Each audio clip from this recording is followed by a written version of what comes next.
నేడు భారతదేశంలో బెట్టింగ్స్ విపరీతంగా పెరుగుతూ ఉన్నాయి. యువత నిర్వీర్యం అవుతూ ఉన్నారు. ప్రతి సంవత్సరం పదుల సంఖ్యలో యువత ఆత్మహత్యలు చేసుకుంటూ ఉన్నారు. అది జోదం కావచ్చు, క్రికెట్ బెట్టింగ్ కావచ్చు, రకరకాల బెట్టింగులు వివిధ రకాల యాప్ల ద్వారా విస్తృతంగా ప్రచారంలోకి వస్తూ ఉన్నాయి. ఈరోజు నుంచి ఐపీఎల్ క్రికెట్ జరుగుతూ ఉంది. దాదాపు 65 రోజుల పాటు కొనసాగుతుంది. తల్లిదండ్రులందరికీ నా విజ్ఞప్తి, మీ బిడ్డలు సెల్ ఫోన్లో ఏం చూస్తున్నారు, ఏ యాప్లు ఉన్నాయి అనేది పరిశీలించాలని కోరుకుంటున్నాను. ఈ ఐపీఎల్ సందర్భంగా అన్ని హోటళ్ళు, లాడ్జీలు, పెద్ద పెద్ద హాల్స్ అన్నీ బుక్ అవుతూ క్రికెట్లో ప్రతి బంతి మీద కూడా బెట్టింగ్ పెడుతున్న పరిస్థితిని చూస్తూ ఉన్నాం. పోలీస్ యంత్రాంగం ఏమాత్రం పట్టించుకోలేని పరిస్థితి. చాలా నగరాల్లో రమ్మీ పేరుతో పేకాట కొనసాగుతూ ఉంది. చాలా చోట్ల స్థానిక ప్రజాప్రతినిధులు, పోలీస్ యంత్రాంగం కూడా మద్దతు ఇస్తున్న పరిస్థితిని చూస్తున్నాం. ప్రముఖ మానసిక వైద్య నిపుణులు డాక్టర్ ఇండ్ల విశాల్ గారు ఇటీవల ఒక వీడియో ద్వారా ప్రజలకు ఒక మంచి సందేశాన్ని అందించారు.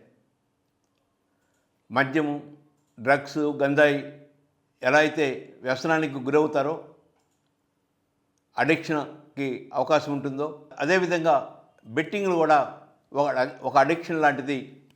ఈ అడిక్షన్ నుంచి బయటపడాలంటే అలాంటి వారు కూడా చికిత్స తీసుకోవాలి, మానసిక వైద్య నిపుణుల్ని కలవాలని చెప్పడం జరిగింది.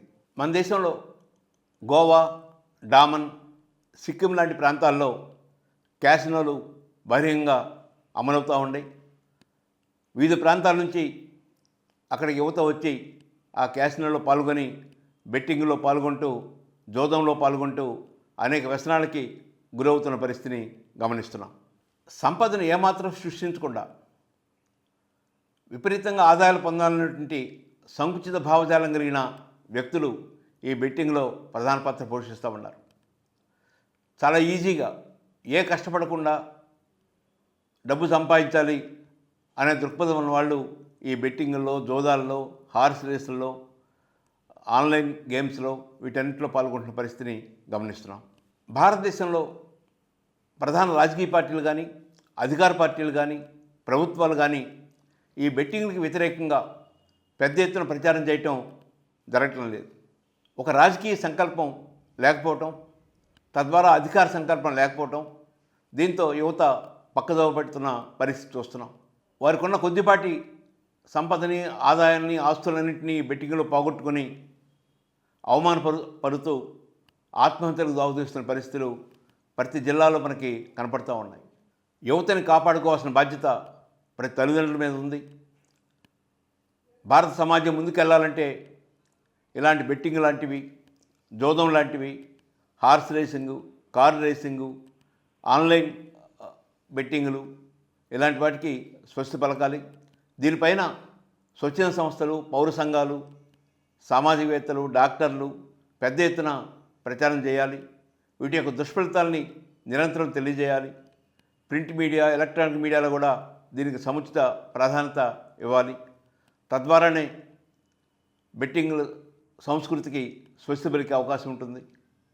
ముఖ్యంగా ఈ దేశంలో ఉన్న 147 కోట్ల ప్రజల దగ్గరికి ఈ సందేశం వెళ్ళాలి.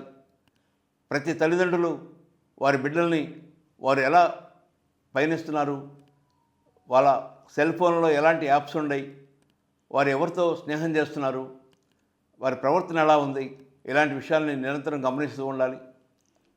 డాక్టర్లు కూడా వారి దగ్గరికి వచ్చిన పేషెంట్లకి ఈ బెట్టింగ్ అనేది ఒక అడిక్షన్ అని, ఆ అడిక్షన్ నుంచి విముక్తి కావడానికి వారు కూడా చికిత్స పొందాల్సిన అవసరం ఉందని తెలియజేయాల్సిన పరిస్థితి ఉంది. నిరంతర జాగృతితోనే, నిరంతర చైతన్యంతోనే సమాజంలో ఈ బెట్టింగ్ సంస్కృతికి స్వస్తి పలకొద్దని జనచైతన్య వేదిక భావిస్తుంది.